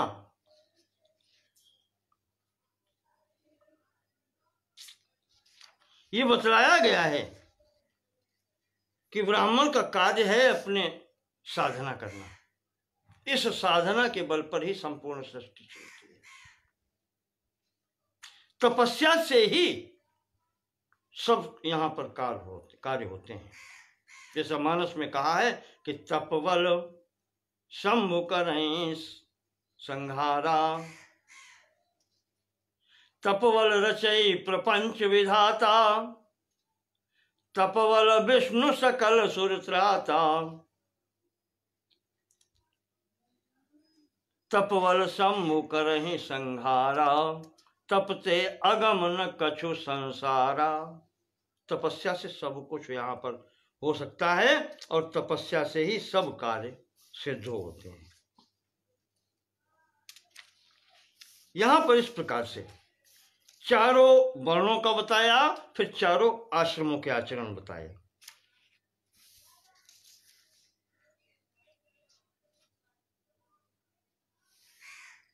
और यहां पर बताते हुए फिर सावधान भी किया है। कहा कि अगर तुम्हारे आचरण, तुम्हारे कर्म भ्रष्ट हो जाएंगे, तुम पतित हो जाओगे अपने आचरण से, तो फिर तुम जैसे अट्टालिका से सीढ़ी पर जब गेंद गिरती है, तो जब तक नीचे वाली सीढ़ी भूमि पर नहीं आ जाती, तब तक वो कहीं रुकती नहीं है। इसी प्रकार से तुम्हारा आचरण है, चाहे ब्राह्मण हो, तुम क्यों देवता क्यों न हो, अगर आचरण से भ्रष्ट हुए तो फिर सबसे नीचे पाताल में जाकर के तुम्हारी स्थिति रुकेगी। फिर भ्रष्ट व्यक्ति की दुर्गति रुकती नहीं है। कर्मणा दुष्कृते नेह स्थानाद भ्रष्यति वै द्विजा। जो कर्म से भ्रष्ट हो जाता है वो ब्राह्मण भी पतित हो जाता है। फिर ज्येष्ठम वर्णम अनुप्राप्य तस्माद रक्षेद वै द्विजो। श्रेष्ठ वर्ण को प्राप्त करके तुम्हारी जो स्थिति होनी चाहिए उसको बनाए रखो, इसी में कल्याण है, अन्यथा कल्याण नहीं होगा। अपनी मर्यादा को बना करके रखो। सम्मान चाहते हो तो सम्मान को प्रतिष्ठा करने वाले कर्म करो तो सम्मान बना रहेगा, अन्यथा रहेगा नहीं।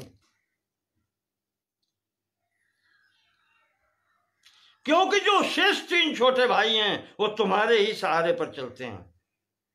तुम जैसा करोगे छोटे भाइयों पर प्रभाव वैसा ही पड़ेगा।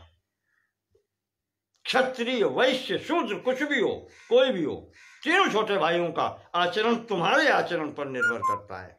इसलिए विशेष जिम्मेदारी वो तुम्हारी है। ये सोच करके आचरण करो।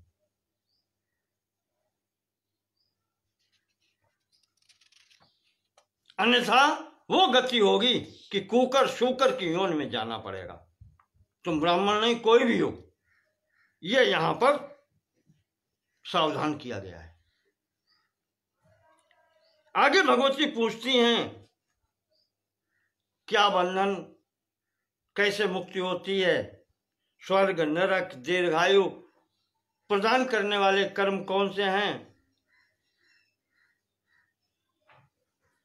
अल्पायु देने वाले कर्म कौन से हैं। पीछे आपको सब बता चुके हैं कि ये जो निषिद्ध कार्य हैं वो आयु क्षीण करते हैं, खराब कार्य आपकी आयु का हरण करते हैं। आपके कर्तव्य कर्म का पालन करने से आपकी आयु बढ़ती है। जो व्यक्ति धर्म से उपार्जित धन का भोग करता है उसकी ही वृद्धि होती है, अन्यथा वृद्धि नहीं होती। तो अपने कर्तव्यों का पालन करो। मातृवत स्वश्रवच्चैव नित्यम दुहितृवच्च ये परदारेषु वर्तन्ते। एक ही उदाहरण दे रहे हैं। ते नराः स्वर्गगामिना, जो पराई स्त्री को मातृवत, माता के समान देखता है, स्वश्रवत बहन के समान देखता है, दुहितृवत पुत्री के समान दृष्टि से देखता है, ऐसा व्यक्ति स्वर्गगामी होता है। वो व्यक्ति स्वर्ग भोगता है, यहां पर भी भोगता है और परलोक में भी उसे स्वर्ग की प्राप्ति होती है। कहने का तात्पर्य ये कि अपने आचरण में शुद्धता रखो। आचार और विचार, ऐसे ही आहार और विहार, भोजन की शुद्धता, कर्मों की शुद्धता, विचार की शुद्धता और आचरण की शुद्धता रखेंगे, आपका कोई कुछ नहीं बिगाड़ सकता। तीनों कालों में, तीनों लोकों में आप का कोई कुछ नहीं बिगाड़ सकता है। ये यहां पर इसी के कारण उत्तम कुल में और नीच कुल में जन्म होते हैं। पशु पक्षी कीटों में जन्म लेना और मनुष्य बनना अंतर है। कारण यही है आपके स्वकृत कर्म।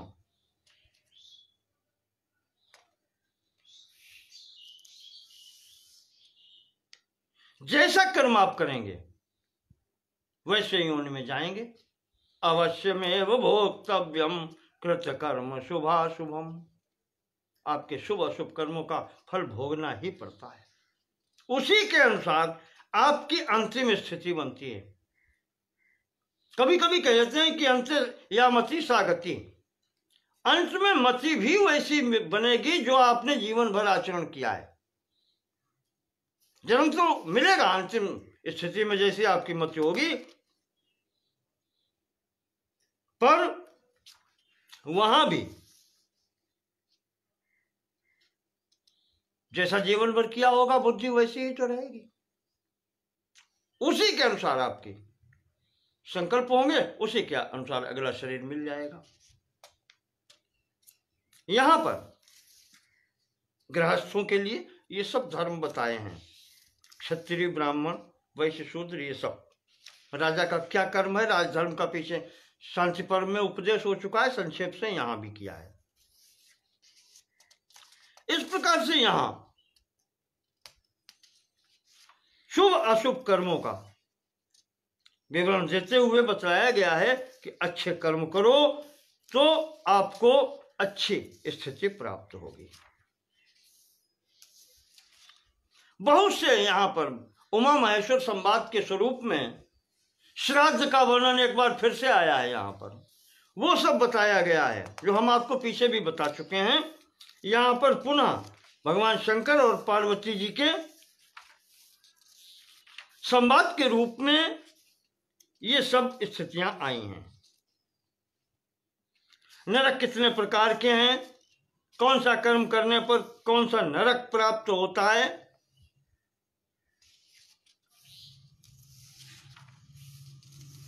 ये मांस भक्षण के दोष बताए गए हैं। हर जगह मांस मदिरा पहले ही सावधान किया है, यहां पर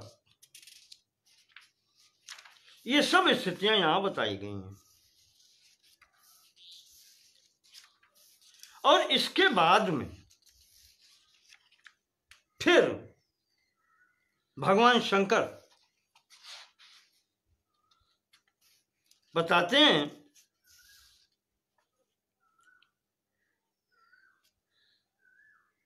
सांख्य का वर्णन किया है, योग दर्शन का वर्णन किया है, मोक्ष मार्ग के लिए ये सब वर्णन यहां पर संक्षेप से उन्होंने किए हैं, बहुत संक्षेप से किए हैं।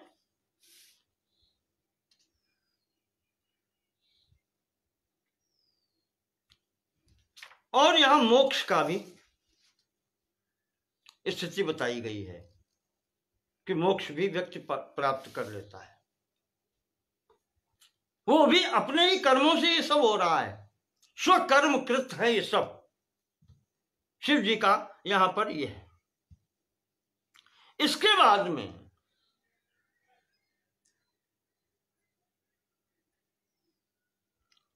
जब पार्वती जी इतना सब कुछ पूछ चुकी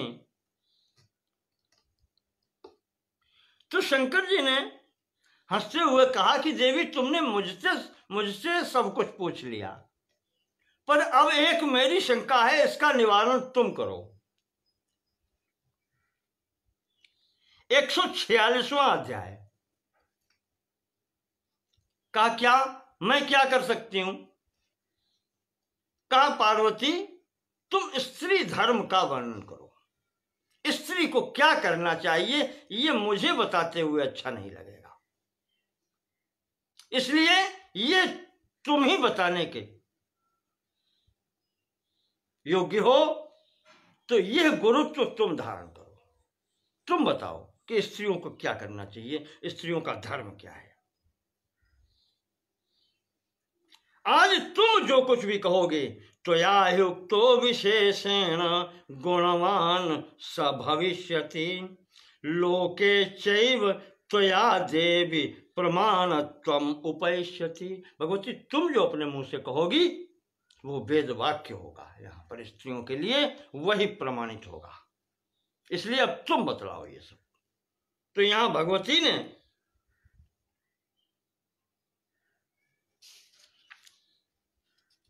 नारी धर्म का वर्णन किया है, विस्तार से वर्णन है एक अध्याय में, और मैं संक्षिप्त सबको पता है कि स्त्री को क्या करना चाहिए। तुलसीदास जी की मानस में सब कुछ है, वहां भगवती अनुसुईया ने जो सीता जी को उपदेश दिया है वो आप पढ़ लें। आधुनिक स्त्रियां उससे विपरीत बात कह सकती हैं, पर नहीं, गंभीरता से विचार करो। हंसी उड़ाने की या मन में ये धारणा बना लेने की कि पुरुष हमारा विरोधी है, ऐसे काम नहीं चलता है। प्रकृति और पुरुष दोनों एक दूसरे के पूरक हैं, ये सदैव याद रखना। अकेली प्रकृति कुछ नहीं कर सकती, अकेला पुरुष कुछ नहीं कर सकता। दोनों को अगर उठा करके अलग अलग कर दिया जाएगा तो दोनों निष्क्रिय हैं, चाहे जितने बड़े वो शक्तिशाली क्यों न हो, दोनों निष्क्रिय हैं।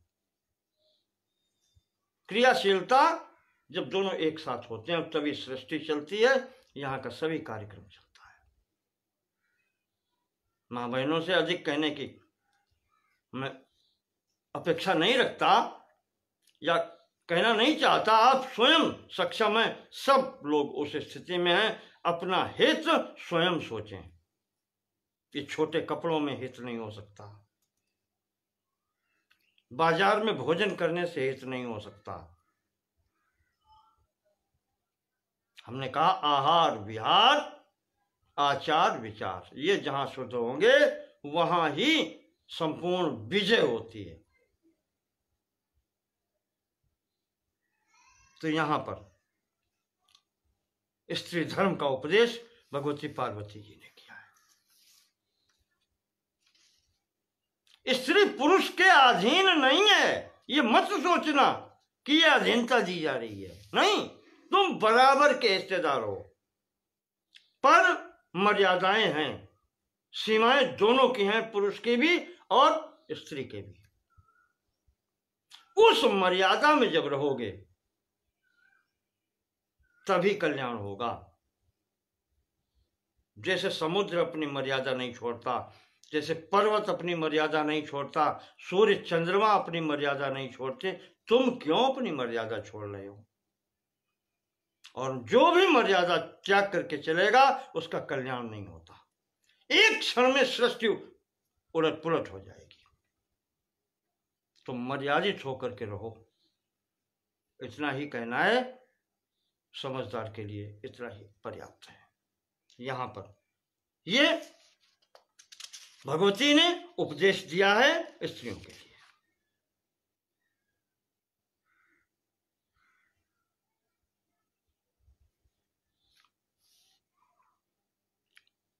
और यहीं पर फिर भगवान नारायण का, भगवान श्री कृष्ण के महात्म्य का वर्णन किया गया है, भगवान शंकर जी ने किया है। जब जब होय धर्म के हानि, बाढ़ असुर अधम अभिमानी, तब तब प्रभु धरि विविध शरीरा, हरय कृपा निधि सज्जन पीड़ा। महात्मा बताया है। और इसके ही क्रम में फिर भीष्म जी युधिष्ठिर को बता रहे हैं कि युधिष्ठिर यही परमात्मा है, यही भगवान नारायण है, और इनका महात्म्य इतना है कि ये इनका न आदि है न अंत है, सर्वतो भावेन इनका ही ध्यान करो, इनका ही, इनकी शरण में जाओ, इनसे बढ़ के और कुछ नहीं है। और इसी क्रम में अध्याय 149 अनुशासन पर्व का भीष्म जी ने धर्मराज युधिष्ठिर को विष्णु सहस्र नाम का उपदेश किया है। समस्त भक्तों से, श्रोताओं से निवेदन है, इसका अवश्य पाठ करें। यहां पाठ संभव नहीं हो पाता है, समय हो गया है लगभग, इस कारण से हमारी भी आप सबसे प्रार्थना है कि विष्णु सहस्र नाम का पाठ करें। वहां पर भगवान की महिमा का वर्णन भीष्म जी ने किया है युधिष्ठिर के सामने। युधिष्ठिर ने पूछा है कि मैं कम दैवतम लोके किम वाप्येकम परायणम स्तुवन्तः कम कमर्चन्तः प्राप्नुयुर्मानवा शुभम। का पितामह, वो कौन सा ऐसा तत्व है कि मैं कम दैवतम लोके, वो एक देवता कौन है? किम वाप्येकम परायणम, जो सबका आश्रय स्थल है, जिसका हम सभी आश्रय लें, जिसके हम सब परायण हों, वो देवता कौन है? स्तुवन्तः कम कमर्चन्तः, किसकी हम स्तुति करें, किसकी हम अर्चना करें, सेवा करें, पूजा करें। प्राप्नुर्मानवा शुभम, जिससे हमें शुभ की प्राप्ति हो, कल्याण हो, मेरा संपूर्ण मानव जाति का कल्याण हो, उस देवता का बारे में बताइए। तो यहाँ पर भीष्म जी ने उपदेश किया है, जगत प्रभुम देव देवम अनंतम पुरुषोत्तमम, वही देवताओं के देवता हैं, वही पुरुषोत्तम हैं, संसार के स्वामी वही हैं। स्तुवन नाम सहस्रेण पुरुषः सततोत्थिता, जिनसे संपूर्ण सृष्टि की उत्पत्ति हुई है वही भगवान नारायण हैं, उनके सहस्र नाम से उनके स्तुति करना चाहिए। और फिर यहाँ पर इन्होंने भगवान के विष्णु के सहस्र नाम का उपदेश किया है। संपूर्ण पूजा पद्धति में ये प्रचलित है, तो आपको श्रद्धा पूर्वक इसका पाठ करना चाहिए। संपूर्ण मनोकामनाओं को सिद्ध करने वाला स्तोत्र है।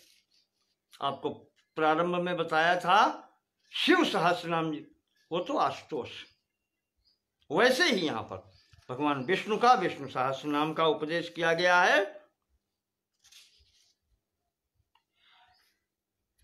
149वें अध्याय में इसका पाठ करेंगे और इसके अगले ही अध्याय में द्वादशाक्षर मंत्र की स्थिति बताई गई है। जपने योग्य मंत्र कौन सा है उसके विषय में बताया है, और उसके बाद में प्रातः और सायंकाल किन महापुरुषों के नाम लेने चाहिए जिनका नाम लेने मात्र से कल्याण होता है। कौन देवताओं के नाम, ऋषियों के नाम, राजाओं के नाम, इन सब का नामों का निर्देश किया गया है। इन सब के प्रातः और सायं नाम लेने चाहिए, इससे नाम मात्र लेने से कल्याण होता है। और गायत्री जप का भी विधान बताया गया है। इस प्रकार से आज यहाँ पर 150वें अध्याय को पूर्ण करते हुए हम विश्राम लेते हैं। इसके आगे की बात फिर आपको अगले अंक में बतलाएंगे। सुनने के लिए बहुत बहुत धन्यवाद। नमो नमः।